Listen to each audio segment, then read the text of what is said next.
आपको कुछ और डिटेल्स और तस्वीरें हम दिखाने जा रहे हैं। देखिए, क्योंकि हाल में दान किए गए कई कीमती सामानों के गायब होने की खबरें आ रही थी लगातार, आप सभी तक भी पहुंची होंगी। ट्रस्ट की बैठक के बाद ऐसे सामान दिखाए गए उसमें। ये देखिए, जिन काकभूषुंडी जी महाराज का बार बार नाम लिया जाता है कि कहाँ है, तो यहाँ पर विराजमान है। जो बड़ा कंठा हार भगवान के लिए आया, वह भी यहाँ पर आप देखेंगे। जिन पादुकाओं की बातें चली है, जिन पर भगवान के चरण चिन्ह अंकित है, ये पादुकाएं भी यहाँ पर है। ये सारे हमने केवल नमूने के रूप में जो वस्तुएं चर्चा में आई उन्हीं को यहाँ पर लाया है। ऐसी सारी 2800 वस्तुओं का पूरा संग्रह हम लोगों के पास सुरक्षित है। जिन काकभूषुंडी जी महाराज का बार बार नाम लिया जाता है कि कहाँ है, तो यहाँ पर विराजमान है।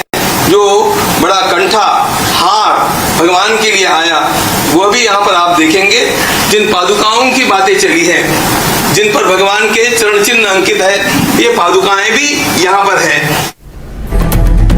और मंदिर ट्रस्ट की तरफ से कहा गया है तरफ से कि दान किए गए 2800 सामान पूरी तरह से सुरक्षित है, महफूज है और घबराने की कोई बात नहीं है।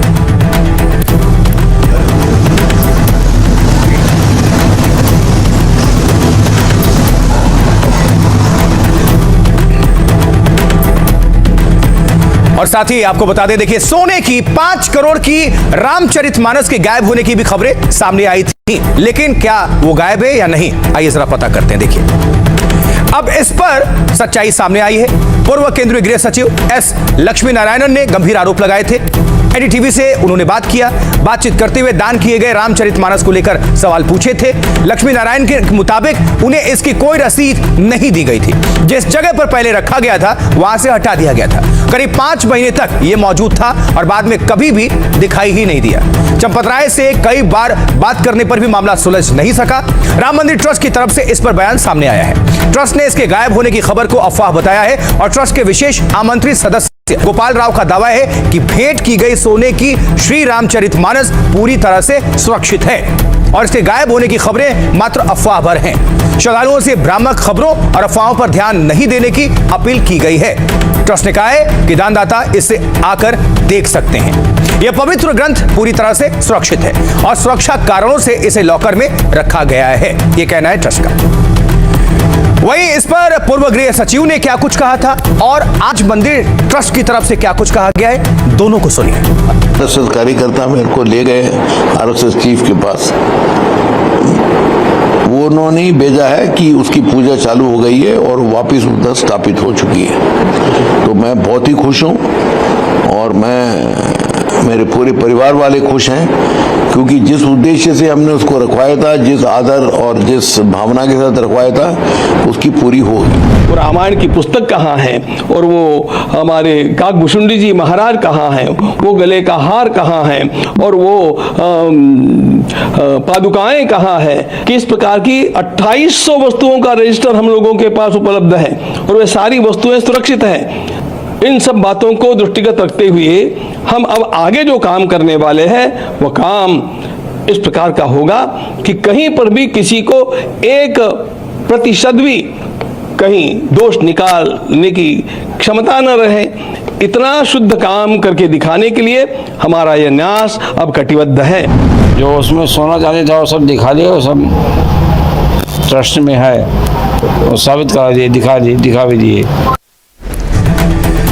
चलिए, भारत की बात बताता हूं मैं। अब आगे बढ़ते हैं और अगली खबर से आपको रूबरू करवाते हैं। आपको लिए चलते हैं पश्चिम बंगाल। देखिए, जहां चुनावी नतीजे के बाद सियासत बहुत तेज है, अब एक बार फिर यहां सियासी उबाल नजर आ रहे हैं। केंद्रीय गृह मंत्री अमित शाह एक दिन के दौरे पर बंगाल पहुंच गए हैं। इसी बीच तो दरअसल आज श्यामा प्रसाद मुखर्जी की 125वीं जयंती है और जिसके लिए राज्य सरकार की तरफ से कई कार्यक्रमों का आयोजन किया गया है। यह तस्वीर भी देख रहे हैं आप। केंद्रीय गृह मंत्री इन्हीं कार्यक्रमों में शिरकत करने के लिए कोलकाता पहुंचे हुए हैं, जहां मुख्यमंत्री ने उनकी अगवानी की।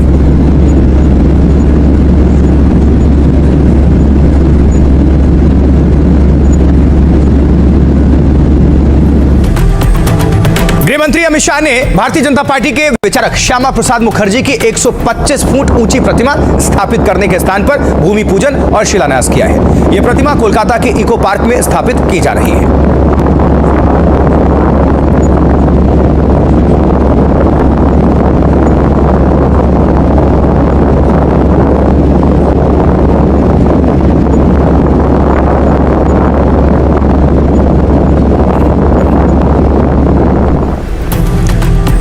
गृहमंत्री अमित शाह दक्षिण कोलकाता के भवानीपुर में श्यामा प्रसाद मुखर्जी के पैतृक निवास पर भी पहुंचे और पुष्पांजलि अर्पित की।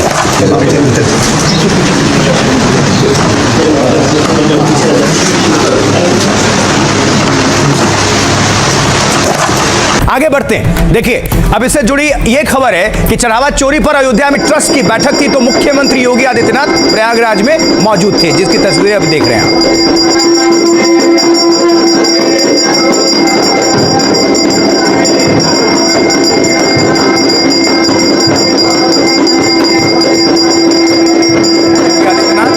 डिप्टी सीएम केशव प्रसाद मौर्य भी दिख रहे हैं, स्वतंत्र देव सिंह की भी मौजूदगी है, नंदगोपाल नंदी की भी मौजूदगी है, जो कि प्रयागराज में है।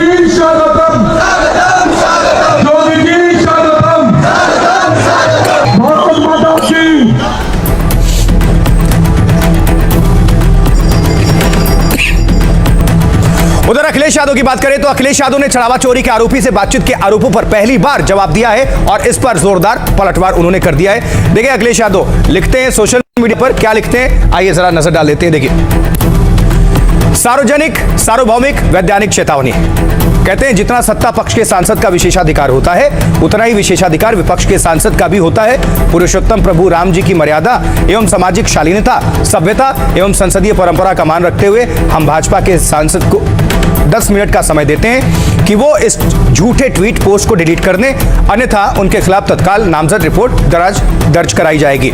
ये टिन्नू के संबंध में है।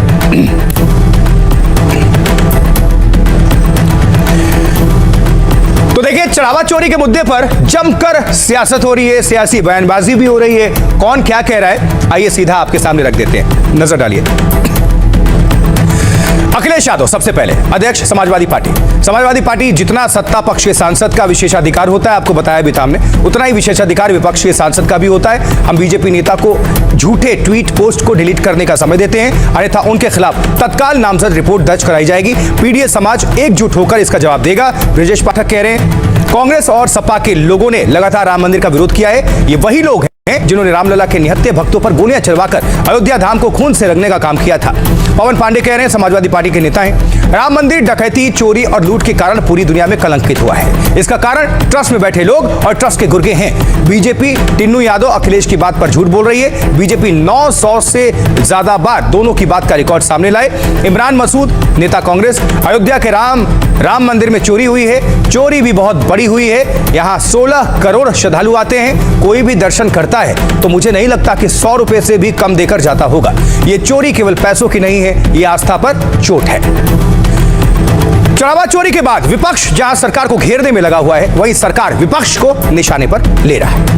राम जन्मभूमि आंदोलन आजादी के बाद का सबसे बड़ा सांस्कृतिक आंदोलन 1980 के मध्य से लेकर के 90 के दशक में एक ही नारा गूंजता था, रामलला हम आएंगे मंदिर वही बनाएंगे। रामलला जो राम मंदिर के काम न आए वह जवानी बेकार है। सब जानते हुए भी चुप हैं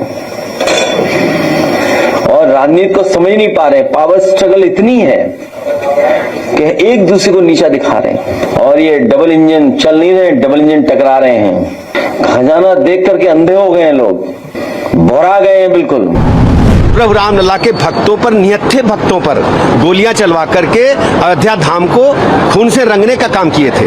और कांग्रेस समाजवादी पार्टी के लोगों को तो अयोध्या धाम पर चर्चा करने का भी हक नहीं है। राम मंदिर में लूट आपने की है, डकैती आपने की है, चढ़ावा चोरी आपने की है, आस्था के साथ खिलवाड़ आपने किया है। आप डकैत हैं, चोर हैं, बेईमान हैं और आपकी जगह जेल में है। माननीय अखिलेश यादव को बदनाम करना और उनके खिलाफ झूठी साजिश करना बंद करिए। ये वही लोग हैं जिन्होंने कार सेवकों पे गोलियां चलाई थी और खून की नदियां बही थी इसी अयोध्या के पवित्र नगरी पर। और ये घड़ियाली आंसू बहाने वाले लोग कभी हिंदू धर्म की आस्था के पर बात उठा ही नहीं सकते। हिंदू समाज के ठेकेदार बनना बंद कीजिए, अपने संगठनों में से हिंदू शब्द बाहर कर लीजिए, फिर जितनी डाका डालना है डालिए, जितनी चोरियां करनी है करिए, लेकिन हिंदू समाज को बदनाम मत कीजिए, हिंदू समाज से अपनी दुकानें चलाना बंद कीजिए। ये नकली बगुला भगत है, जो ऐसा काम किया है प्रभु श्री राम नहीं माफ करेंगे। और उस राज्य के मुख्यमंत्री